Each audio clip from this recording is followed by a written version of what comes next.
Hey everyone, it is J-Book Travel Reviews here with another tour. Today we're checking out the Victoria Esplanade Gardens in Palmerston North, but trust me, it's more than just a garden.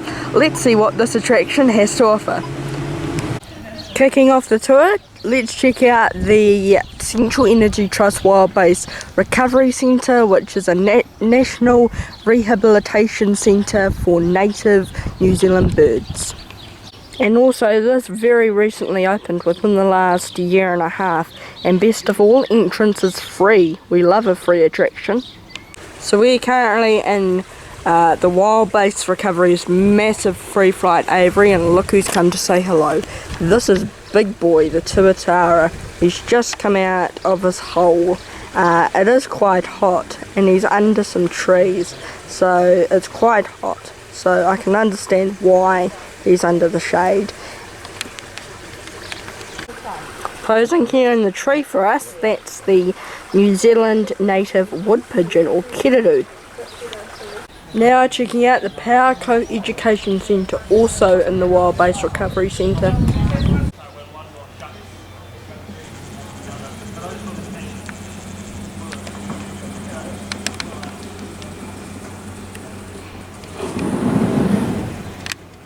So one thing I'm noticing about this Power Co-Education Centre is its amount of design. Like, you've got huias, which are a now extinct bird that once lived in New Zealand, and it includes some albino hui as well, even more rare than the actual brown and orange huias. So these are all education stations for different areas of conservation. Like for this one, it's keep your dogs on a leash. Don't feed the birds, they might get sick. This one's for marine wildlife. Keep your dogs on a leash and arrange a beach cleanup. Now, it's common knowledge that birds can't see glass, so put decals on your windows so birds can see them. Now here's what New Zealand is most known for, the kiwi bird. There's multiple species of kiwi birds in New Zealand, but I have a feeling this is the New Zealand brown kiwi, the most famous. But there's also the great spotted kiwi, there is white kiwis, but they're quite rare. They're down in Mount Bruce in Masterton. So there's a very array of kiwi birds species in New Zealand, but this is the most popular when people think of kiwis. This little exhibit here is about different native birds' eggs. You've got the blue duck egg, the New Zealand falcon egg, the oyster catcher's egg, the black stilt's egg, that's a spotted one, the ruru mokpok looks like a normal egg, and so does the kaka, and the smallest is the yellow-crowned parakeet, or the kakariki. This place here is the kitchen facilities of the Wild Base. This is where, if there's any bird patients, this is where they prepare the food, medicines, and any other things the bird might need. Now here's more of a hospital looking place. We've got a few cages there. That's where the birds would go if they need to go to the Wild Base Hospital on Massey. There's some x-rays, including of the big tuatara we saw, Big Boy. And there's a kaka as well, who is also in that free fight aviary, but we never got to saw her. You've got syringes, you've got cat cages, you've got gloves, you've got all the kind of things you need to be a vet. What I do like about the Wild Base Education Centre is its amount of interactivity. Here you've got a game and some more interactive games that we're going to go over and have a look. Here's a fun little interactive exhibit on how to care for a kiriru, one of those big wood pigeons. You've got a blood pressure cuff, which makes the lungs go up and down. You've got beats per minute, which if you go, that's how much his heart's beating. So 127 beats per minute, which is a bit fast. And also, you can also play sort of operation and get all the bones out. And if it does, it beeps, and that means it flatlines. So you've got to try not to let the bird die under anaesthetic, which is sad, but it's what these vets must go through on a daily basis to make sure the animal has a good life. Here's a look inside there. You've got bones and the steel rod. There's this cool little interactive game moving on from that Kiradu, where you can actually be a vet in the Wild Base Hospital. You can see that this bird, the kahu or harrier hawk, appears to have a fractured humerus on the left wing with a small wound, and it's underweight. So the children can see what is wrong with it and see if they can save it or not. Now, usually the Wild Base Recovery would have some patients for us to look at, but they currently don't have any patients on display. But they've released tuis, moorporks, and a wood pigeon, and they had 51 releases in 2023. I think that's a record. And it looks like we're exiting the Central Energy Trust Wild Base Recovery. A pretty good attraction, but I reckon we need to come back when they've actually got some patience. Continuing on from the theme of birds, we've got a big pond full with ducks, and it's a pretty nice pond. You've got a sculpture of a fish in the middle, and it looks pretty clean. Oh my god, it's flying! But it's very, very kept clean. There's no dirtiness in the water apart from a few leaves, which I think is always really cool. Good to see that the ducks are in a good environment, which I think is really cool. And they've got these platforms here, which I believe you can go and feed the ducks, but they discourage using bread. They advise you to feed them peas or corn, and I've done that a few times, and it's quite enjoyable on a nice warm day like today.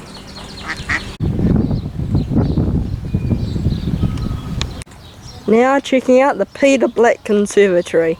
This will have some plants in it, I'd say.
Now let's check out the exotic aviaries. Now this enclosure here was for the Partiki or the brown teal, but they've since moved to the wild bass recovery, which is pretty cool. A better enclosure considering it looks kind of overgrown. Right here is Bubs. He's 35 years old and he's lived most of his life here at the Victoria Esplanade. He loves to interact with visitors and he will often ask for a scratch. It's a pretty nice enclosure. It looks pretty well cared for.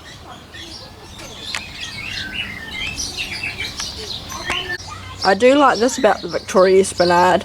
They've got signs that show that Bubs' body language may change. If he's looking like that, he's relaxed. If he's looking like that, he could either be upset, angry, fearful or aggressive. If he's got his crest up, that means he's interested, excited or happy. And if he's got his full wingspan out, it's an aggressive threat display. I love that when zoos and aviaries and all kinds of animal enclosures include these. It's really good customer communication. Right here in its next box is the budgerigar. They're probably all in their nest boxes considering it is quite hot. You can see that they actually do fly quite big and they live in wild flocks of budgies in Australia in the outback. They've also got this massive sculpture just outside the aviaries of this big orange chair. And you can actually sit in it, which is pretty cool. Also on offer at the Victoria Esplanade is this massive accessible golf course.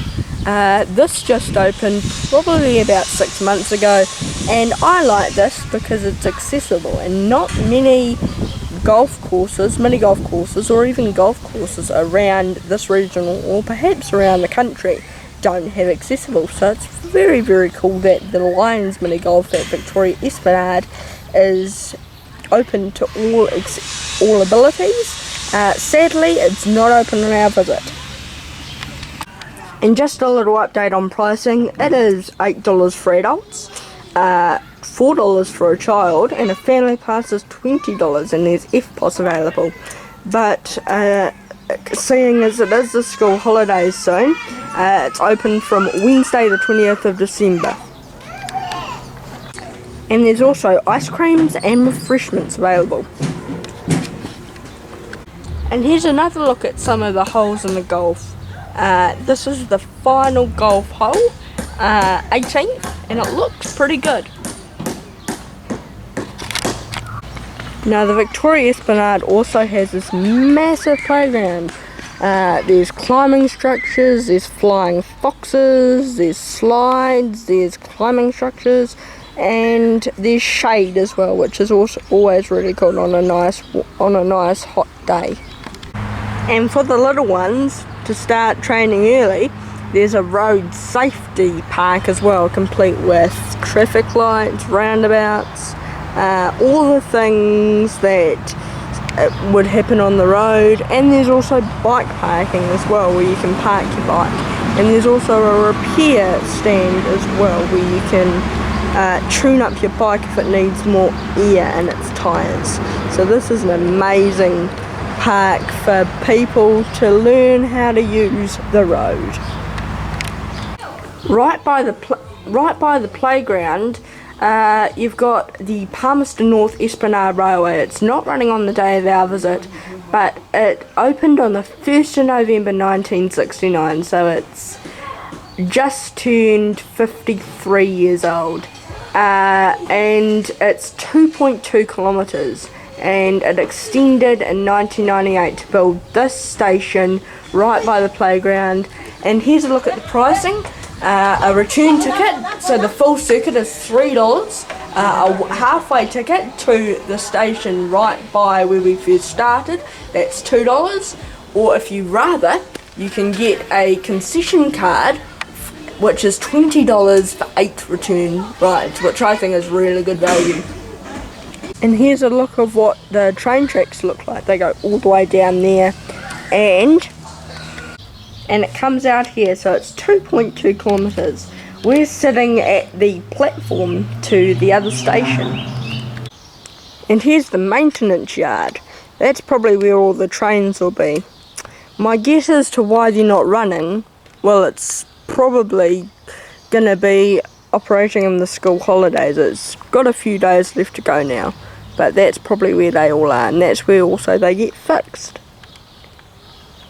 Now, connected onto the Victoria Esplanade Gardens is the Manawatu River walkway, which you can get some great views of the river, and just in the distance there is the Fitzherbert Bridge, where you can see some pedestrians are walking and some cars going past. And you can get some great views of the Taurua Ranges as well.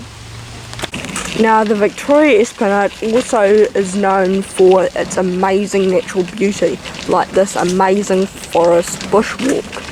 Here you can see some tawakawa, some massive trees. It's all gravel pathed as well, so it's wheelchair accessible depending on what your needs are, which is pretty cool to see. And if you're right by the river, you can just take the shortcut to get to the rest of the Esplanade. So thank you for joining us on our tour and review of the Victoria Esplanade. We had a fantastic time. We were here for about 2 hours and 40 minutes. We could have been here for about 4 hours if all the other things were open, like the train, like the mini golf. We could have stayed even longer if the cafe was open. We could have had lunch here, so there could have been heaps of things we could have done. So thank you for joining us, and don't forget to like, comment and subscribe.